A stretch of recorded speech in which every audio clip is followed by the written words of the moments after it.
Hello friends, welcome to my channel. આજે આપણે બનાવીશું કંકોડાનું શાક। જો તમે મારી ચેનલ પર નવા હો તો મારી ચેનલને સબસ્ક્રાઈબ કરજો, જેથી આવનારી નવી વિડીયોની નોટિફિકેશન તમને સૌથી પહેલાં મળી શકે। તો ચાલો આપણે રેસીપી સ્ટાર્ટ કરીએ। મેં અહીંયા 250 ગ્રામ જેટલા કંકોડા લીધા છે। કંકોડાને આપણે પહેલાં પાણીથી સરસ રીતે 3 થી 4 વખત ધોઈ લેવાના અને પછી એને આ રીતે આપણે સમારી લેવાના છે। તો આપણે આની સ્કિન કાઢવાની નથી, સ્કિનની સાથે જ આપણે આ રીતે એને સુધારી લેવાના છે। તો કંકોડાની સાથે મેં અહીંયા ડુંગળી લીધી છે, તો ડુંગળી પણ આપણે થોડી વધારે લેવાની છે। તો મેં અહીંયા 2 ડુંગળી આ રીતે સમારી લીધી છે। ડુંગળીને પણ આપણે આ રીતે લાંબી સમારવાની છે। હવે આપણે તેલ ગરમ કરવા મૂકીશું। તો આ ભાજી થોડી સૂકી ભાજી જેવી હોય છે, એટલે આપણે તેલનું પ્રમાણ થોડું વધારે રાખવાનું છે। તેલ ગરમ થાય પછી આપણે એમાં ડુંગળી નાખી દઈશું। ડુંગળીની સાથે જ આપણે સુધારેલા કંકોડા પણ નાખી દઈશું। એક વખત આપણે આ બધું મિક્સ કરી લઈએ।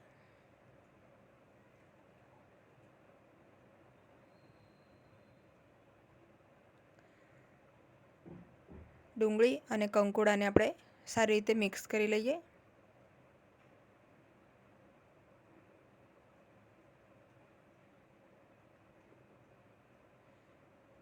હવે આપણે આને બરાબર મિક્સ થઈ જાય પછી ઢાંકીને આપણે આને 7 થી 8 મિનિટ લો ફ્લેમ ઉપર તેલમાં જ થવા દઈશું। તો આ રેસીપી એકદમ સિમ્પલ છે, ખૂબ જ ઓછા ઇન્ગ્રીડિયન્ટ્સ આમાં યુઝ થાય છે। જે આપણા રોજિંદા મસાલા છે ફક્ત એ જ, પણ આનો શાકનો ટેસ્ટ ખૂબ જ સરસ આવે છે। તો તમે એક વખત આ રીતે કંકોડાનું શાક બનાવીને જોજો। 7 થી 8 મિનિટ પછી આપણે ખોલીને જોઈ લેવાનું।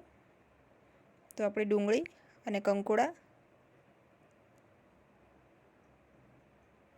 થોડા કૂક થઈ ગયા છે।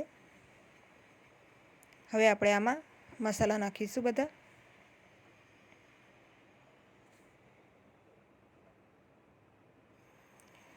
તો આપણે આમાં ધાણા જીરુંનો પાવડર, હળદર પાવડર, સાથે લાલ મરચાંનો પાવડર અને સ્વાદ પ્રમાણે મીઠું નાખી દઈશું। બધું આપણે સારી રીતે મિક્સ કરી લેવાનું છે।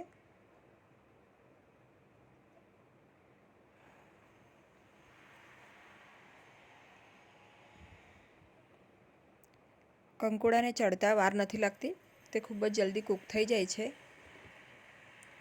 તો આપણે આ રીતે મિક્સ કર્યા બાદ થોડી વાર આને ઢાંક્યા વગર જ થવા દઈશું લો ફ્લેમ ઉપર।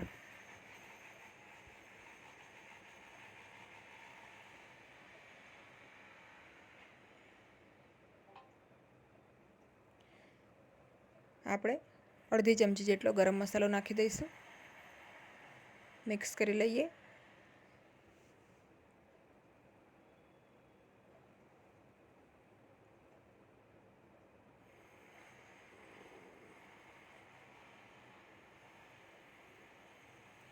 આપણે આ રીતે ચમચાની મદદથી જો કંકોડાની ચિપ્સને આ રીતે કટ કરીશું તો તે ઇઝીલી કટ થઈ જશે, એટલે કે આપણા કંકોડા સરસ કૂક થઈ ગયા છે। તો હવે આપણે ફાઇનલ આમાં ફ્રેશ કોથમીર નાખી દઈશું અને મિક્સ કરી લઈએ। તો આપણું એકદમ ઝટપટ બની જાય એવું અને ટેસ્ટી કંકોડાનું શાક ઓલમોસ્ટ રેડી છે।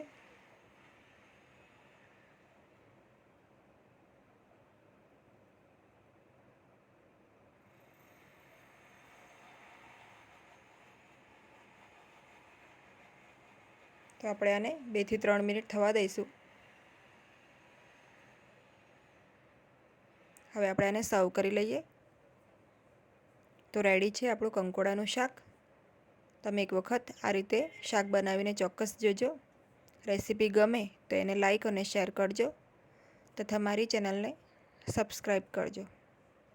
Thanks for watching.